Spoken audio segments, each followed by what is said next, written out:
안녕하십니까. 신인균의 군사TV 알기 쉬운 무기 백과입니다. 오늘은 정말 무지막지한 무기 소개해드리겠습니다. 깜짝 놀라실 그런 위력의 무기인데요. 이야, 이런 무기를 만들어 쓰다니요.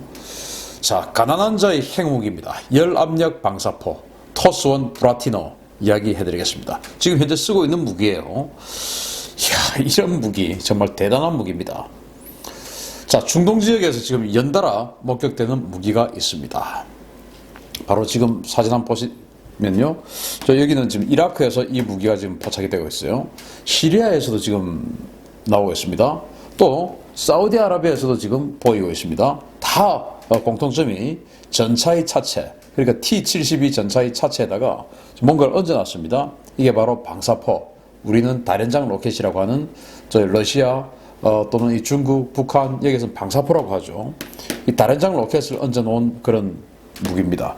전차 T-72의 차체 다련장 로켓. 그러니까 미군의 MLRS 같은 경우는 브래들리 장갑차의 차체에다가 다련장 로켓을 얹었죠. 장갑차는 당연히 전차보다 무게가 가볍습니다. 그러니까 브래들리 장갑차를 사용했다고 하는 것은 그 위에 쏘는 이 로켓 시스템이 그다지 무겁지 않다라는 말이 되겠죠. 그런데 이것은 지금 전차의 차체를 썼어요. 그러면은 아무리 T-72 전차가 뭐 40여 톤에 이르는 뭐 중전차는 아니라 하더라도 그래도 40여 톤짜리 이 전차의 포탑이 크지 않습니까? 그것을 지금 여기에 얹었다라고 하는 것은 이 다련장 로켓, 즉 방사포의 무게가 굉장히 무겁다, 덩치가 크다, 이것을 보여주는 방증이죠. 자, 이런 것들이 지금 중동 지역에서 뭐 친미국가 또는 반미국가 할 것 없이 광범위하게 지금 포착이 목격이 되고 있습니다. 이게 뭘까요? 자, 바로 러시아가 만든 단거리 다련장 로켓 토스1 브라티노입니다. 자, 발사를 하면 이렇게 발사를 하는데요. T-72 차체에 다련장 로켓 발사대를 얹어놓고 쏩니다. 자, 이렇게 되면 이게 뭐 얼마나 큰 건지 지금 모르겠지만 이게 220mm예요. 미군의 MLRS, 강철비라고 하는 그 MLRS 하나가 227mm니까 그 227mm짜리 다련장 로켓하고 거의 구경이 비슷하죠. 그러면 MLRS하고 위력이 비슷하냐? 아닙니다. 이게 압도적으로 셉니다. 한번 보시겠습니다. 전투 중량은 45.3톤이에요. 승무원 3명. 로켓은 220mm입니다. 그게 30연장. MLRS, 미군의 MLRS는 세계 최강의 다련장 로켓이라고 하는 그 MLRS가 12연장입니다. 즉 하나의 차체에 12개의 로켓이 탑재가 되어 있는데 이건 무려 30개. 그리고 신형은 24개입니다. 그런데 신형이 지금 더 적어요. 신형이 더 많아야 되는 거 아닙니까? 근데 신형이 더 적습니다. 왜냐? 사정거리가 말이죠. 구형은 2.7km, 신형은 6km입니다. 그러니까 하나의 차체에 사정거리를 좀 길게 만들려고 하니까 당연히 로켓이 조금 더 커지겠죠. 그러다 보니까 24개만 얹은 거고 여기는 사정거리가 2.7km밖에 안 되니까 로켓의 길이가 조금 짧겠죠. 당연히 전체의 무게가 좀 작겠죠. 그러니까 가볍겠죠. 그러다 보니까 여기는 30개를 얹어 놓은 겁니다. 구형은. 그런데 무슨 2.7km, 6km냐? 이게 말이 되냐? 이거 오타 아니냐? 잘못한 거 아니냐? 아닙니다. 사실입니다. 2.7km? 여기 1자나 2자를 빠진 게 아니에요. 12km, 22km가 아니에요. 36km, 46km가 아니에요. 그냥 6km입니다. 그리고 구형은 그냥 2.7km입니다. 이게 말이 됩니까? 말이 됩니다. 그리고 발사 속도가 무지막지하게 빨라가지고 분당 30발을 그냥 다 쏠 수 있습니다. 1분에 30발을 다 쏴버려요. 2초에 한 발씩 나가는 거죠. 슉! 슉! 이런 식으로 2초에 한 발씩 나가는 것이죠. 그런데 또 두 발을 동시에 사격하는 버전이 있어요. 두 발을 한 발씩 쏘는 게 아니고 두 발을 동시에 쏘는 버전. 이런 버전도 있습니다. 그래서 뭐 아주 광범위한 지역을 초토화시키려고 하면은 한 발만 쏘는 게 아니라 30발 다 쏘면 되겠지만 이게 위력이 워낙 강하다 보니까 30발 다 쏠 이유도 없는 그런 정도의 위력이에요. 한 발만 쏘면 되고 어떤 경우에 두 발만 쏴도 되는 겁니다. 자, 이거 한번 또 그 성능 뭐 이런 거 알려드리겠습니다. 자, 화력 덕후. 러시아가 똥포보다 짧은 사정거리 방사포를 만든 까닭 뭘까요? 화력 덕후. 러시아는 포병은 전쟁의 신이라고 하면서 이 포병 화력을 아주 중요시하게 생각했습니다. 왜냐, 뭐 그럴 것도 하게 미국과 이제 이 패권 경쟁을 하는데 제공권은 미국이 다 가지고 있죠. 그러니까 제공권을 가지고 미군 가서 폭격을 하니까 미군의 포병은 약해요. 상대적으로 약합니다. 그리고 미군은 원정 작전을 주로 하기 때문에 비행기에 실어갈 수 있는 그런 정도 무게의 포를 만듭니다. 그러다 보니까 당연히 포의 사정거리와 위력이 작죠. 그런데 소련은 유럽을 갖다가 점령하고 밑으로 내려서 아시아를 점령하고 이런 쪽의 군사 전략을 가지고 있기 때문에 제공권은 뺏긴 상태에서 미군의 공군이 때리는 이 폭격의 화력과 비슷한 수치의 화력을 얻어내려면은 당연히 포병 화력이 세야 되고 포병의 사정거리가 길어야 됩니다. 그래서 전투력은 화력과도 비례한다고 하지 않습니까? 미군은 그래서 공중에서 때리는 화력, 소련은 지상에서 때리는 화력, 이런 쪽으로 이제 발전을 해간 것입니다. 서로의 입장에 따라서. 그래서 소련 육군님이 옴스크 트란시스마스님을 초대했습니다. 이게 러시아의 탱크 만드는 회사예요. 1985년도입니다. 이때가 어떤 때인가 하면은 소련이 아프가니스탄을 침공했죠. 그런데 사실은 미국의 CIA가 계속 이제 아프가니스탄의 탈레반, 무자헤딘 이런 세력을 반군을 이제 지원을 하면서 계속 소련에게 대항을 할 수 있도록 그렇게 만들어줬죠. 그래서 소련이 막 골머리를 앓고 결국 소련은 사실은 이 아프간 전쟁 때문에 무너졌다 해도 과언이 아니죠.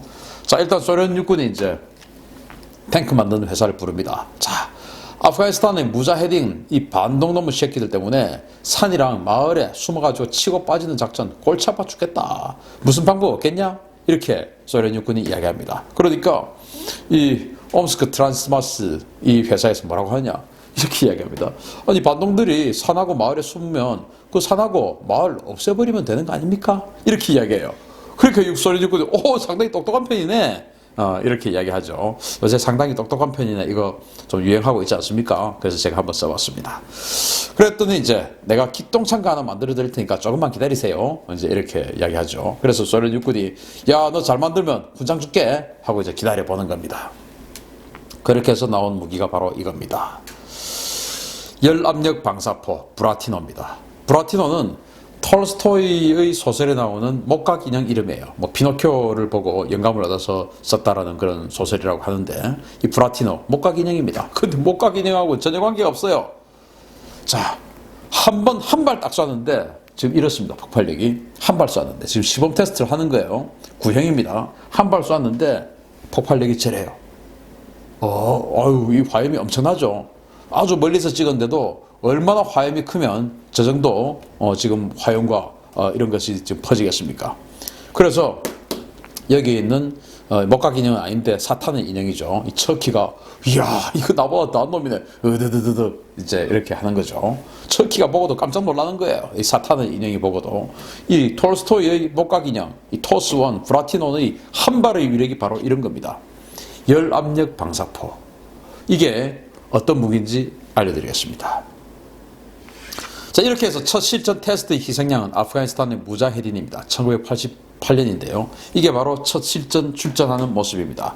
판지시르 계곡의 토벌 작전인데 아프가니스탄의 이제 반군들 그 무자헤딘이 그 동굴이나 산악 지역의 동굴이나 이런 데 이제 숨어가지고 계속 이제 저항을 하고 있죠. 물론 무기는 CIA가 대주기도 하고 또 소련이 그 아프가니스탄 정부 그러니까 소련에게 협조하는 그 공산주의 정부를 세웠지 않습니까? 그게 많은 무기를 갖다 줘요.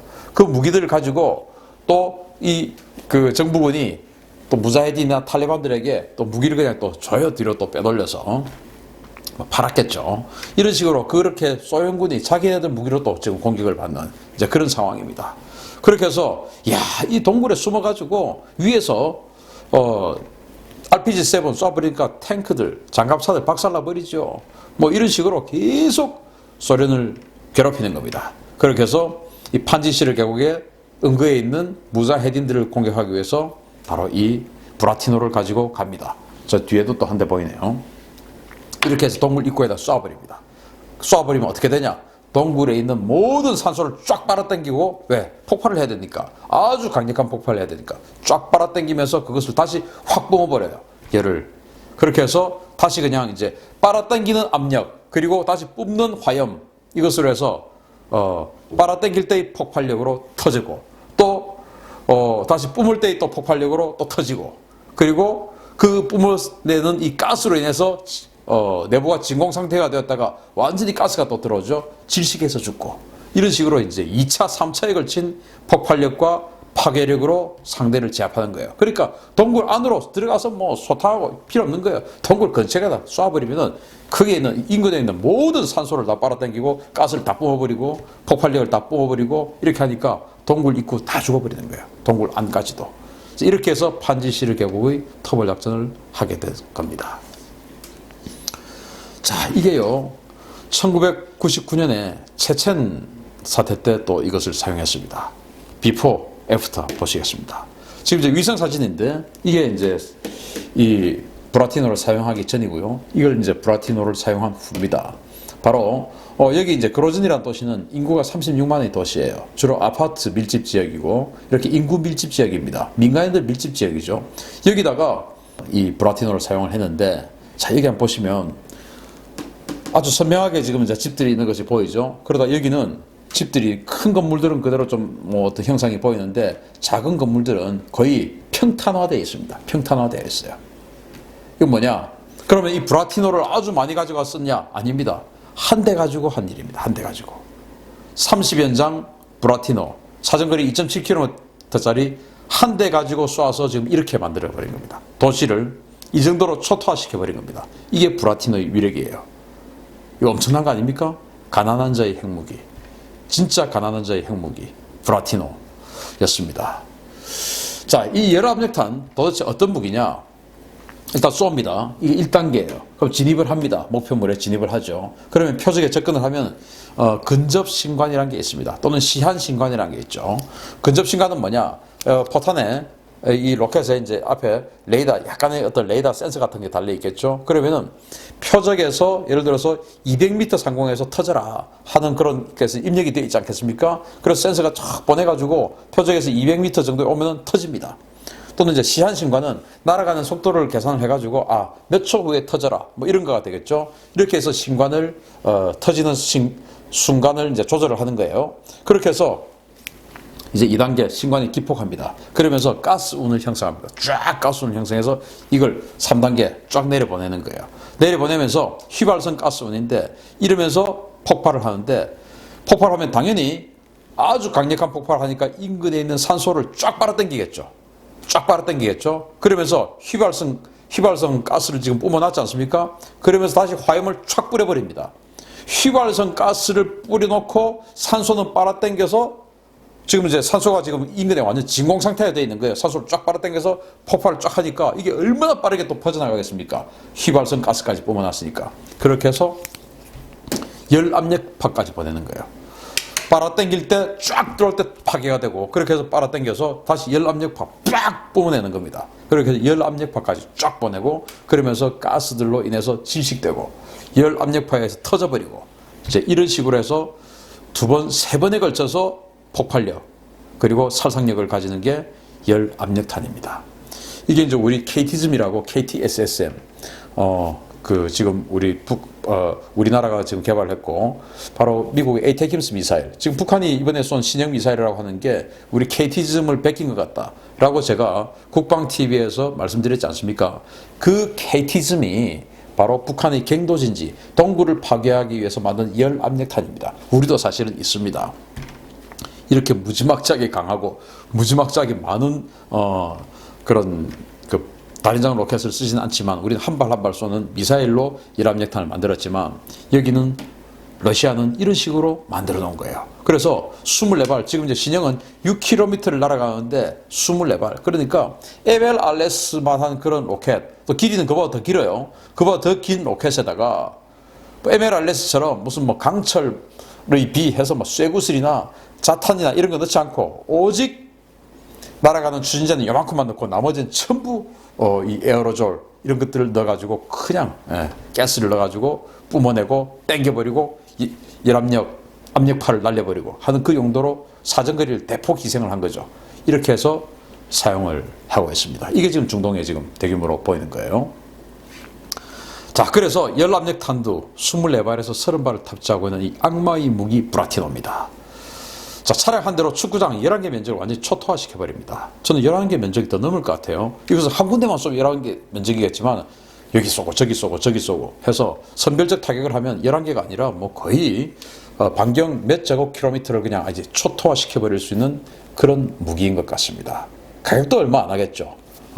그 전차차체에다가 지금 이거 사실은 뭐 로켓탄이라는 게 대단히 정밀한 것을 요하는 것이 아니기 때문에 사실은 가격도 우리가 생각하는 만큼 대단히 비싼 가격은 아닌 것 같다. 그래서 제가 봤을 때 만약에 우리나라가 만들면 한 50억 정도에는 이 정도 위력 또는 이것보다 더한 위력을 만들 수 있지 않을까라는 생각이 들 정도로 그렇게 강력한 또는 저렴한 무기입니다. 그래서 가난한 자의 핵무기, 열압력탄이라는 겁니다. 자, 중동 지역에서 소리 소문 없이 확산되고 있는 무기, 이래도 되나? 지금 이제 중동의 IS들이라든지 또는 사우디아라비아 같은 경우는 후티 반군, 그 예멘의 후티 반군이라든지 뭐 이런 여러 가지 반군 세력들이 있지 않습니까? 이라크나 시리아는 이제 IS를. 그래서 이런 그 저항 세력들에게 무장 세력 숨어 있어? 그러면 숨어 있는 거 쓸어버리지 뭐. 과거에 이제 소련이 아프가니스탄에서 무자헤딘을 상대로, 탈레반을 상대로 했던 것처럼 숨어 있어? 그러면 뭐 숨어 있는 거 쓸어버려. 야, 참 이 반군 이 테러 세력들도 니들이 인간이냐 이럴 정도로 지금 자기 애들도 사실은 아주 그 비인간적인 그런 행위를 많이 하는데도 사실은 겁나겠죠. 이건 두 발 쏘는 버전이네요. 사진이. 이런 것이 지금 러시아가 만든 비인도적의 첨단을 걷는 가난한 자의 핵무기 열압력탄, 그리고 그 열압력탄을 방사포 다련장 로켓으로 만든 토스1 브라티노. 야, 이게 이렇게 계속 확산이, 이 무기가 이렇게 계속 확산이 되도 되는 것일까?